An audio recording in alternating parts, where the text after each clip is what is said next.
दोस्तों प्रेम से बोलिए ओम नमः शिवाय। दोस्तों आज के वीडियो में महाशिवरात्रि व्रत कथा सुनाने वाले हैं। शिव पुराण के अनुसार एक समय में चित्रभानु नामक शिकारी शिकार करके अपने परिवार का पालन पोषण करता था। उस पर साहूकार का कर्ज था। समय से कर्ज चुकता न करने के कारण साहूकार ने उसे बंदी बना लिया। उस दिन शिवरात्रि थी। दिन भर वह भूखे प्यासे रहते हुए भगवान शिव का स्मरण किया और दिन गुजर गया।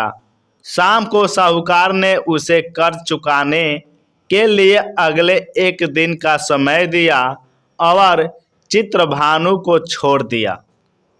तब चित्रभानु भूख प्यास से व्याकुल होकर जंगल में शिकार खोजने लगा।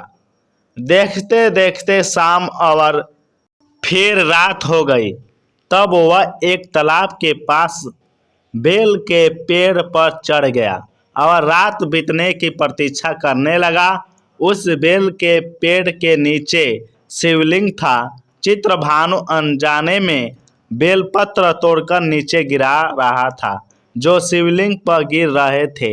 इस प्रकार स्वयं वंश वह दिन भर भूखा प्यासा रहा, जिससे उसका व्रत हो गया और शिवलिंग पर बेलपत्र गिरने से उसकी शिव आराधना भी हो गई।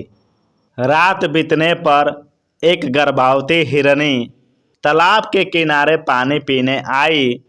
तब वह धनुष बाण से उसका शिकार करने के लिए तैयार हो गया। उस हिरनी ने चित्रभानु को देख लिया। उसने शिकारी से कहा कि मैं गर्भवती हूँ, जल्द ही प्रसव करेगी। उसने शिकारी से कहा कि तुम एक साथ दो जीव हत्या करोगे, जो ठीक नहीं है। हिरनी ने शिकारी को वचन दिया कि वह बच्चे को जन्म देकर आएगी, तब शिकार कर लेना। इस पर शिकारी ने उसे जाने दिया। इस दौरान प्रत्यक्षा चढ़ाने तथा ढीली करते समय कुछ बेलपत्र शिवलिंग पर गिरे। इससे प्रथम प्रहर की शिव पूजा हो गई। कुछ समय बाद एक और हिरनी वहां से जा रही थी। तब शिकारी खुश होकर उसके शिकार के लिए तैयार हो गया। तब हिरनी ने उससे निवेदन किया कि हे शिकारी, मैं थोड़ी देर पहले ऋतु से निवृत्त हुई हूँ। कामातुर हिरनी हूँ, अपने प्रिय की खोज में भटक रही हूँ। मैं अपने पति से मिलकर शीघ्र ही तुम्हारे पास आ जाऊंगी। तब शिकारी ने उसे जाने दिया। चित्रभानु शिकार न कर पाने से चिंतित था। रात्रि का आखिरी पहर बीत रहा था। इस बार भी कुछ बेलपत्र टूटकर शिवलिंग पर गिरे, जिससे दूसरे प्रहर की भी पूजा हो गई।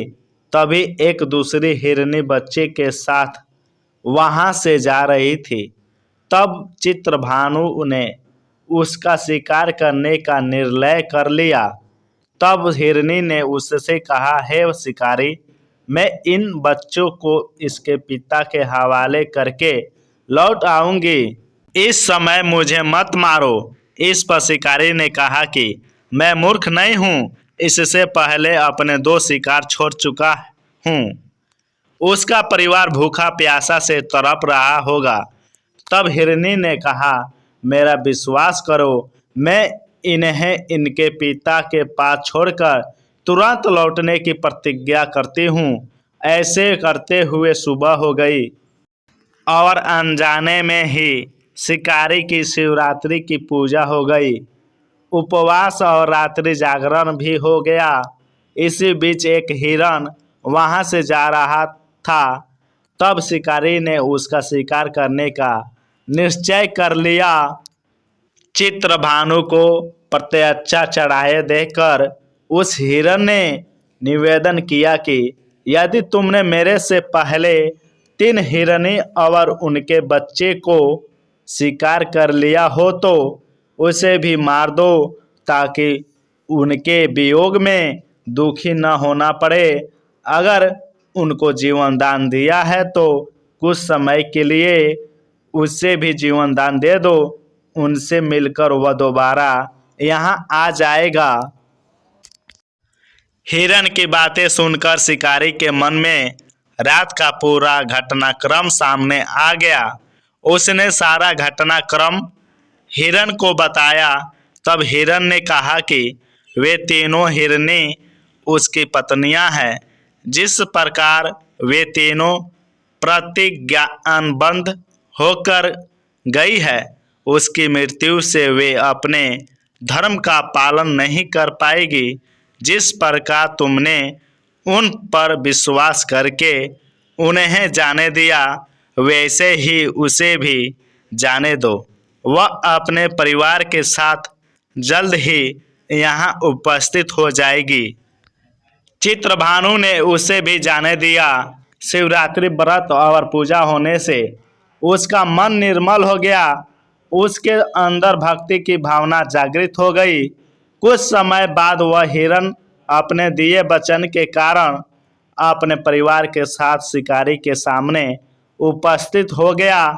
उन जीवों की सत्यता, सात्विकता एवं प्रेम भावना को देखकर चित्रभानु को उसने हिरण परिवार को जीवन दान दे दिया। अनजाने में ही सही शिवरात्रि का व्रत करने से चित्रभानु को मोक्ष मिला।